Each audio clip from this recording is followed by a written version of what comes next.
The Trump administration is escalating its campaign against the International Criminal Court with visa bans, sanctions, and other measures aimed at blocking cases against American personnel. More details in this report. Malacanang has distanced itself from the U.S. campaign against the International Criminal Court.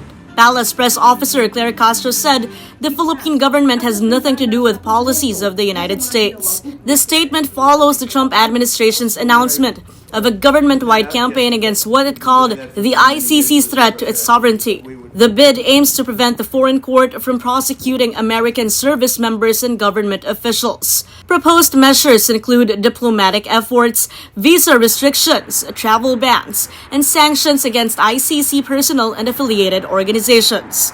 As we speak, the ICC and its friends are waging a war against our country, not with bullets or missiles, but with statutes, compacts, and the force of so-called international law.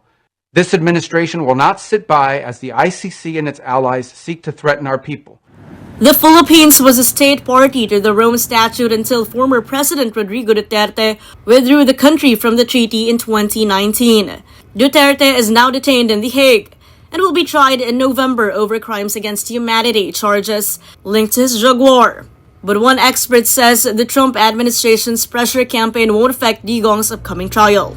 Tingin ko hindi naman, no? Hindi naman tayo apektado kasi una advantageous nga sa Amerika, no? Na si former President Rodrigo Duterte being prosecuted kasi kung makabalik yung mga Dutertes, mga pro-China yung mga yan, no? And ang US naman, tignan mo talagang nagpapadala nga ng mga sundalo dito sa ating bansa para kontrahin yung ginagawa ng China to really expand its influence and its territorial claim within Asia, no? So tingin ko hindi nila masyadong pag-iinitan yan.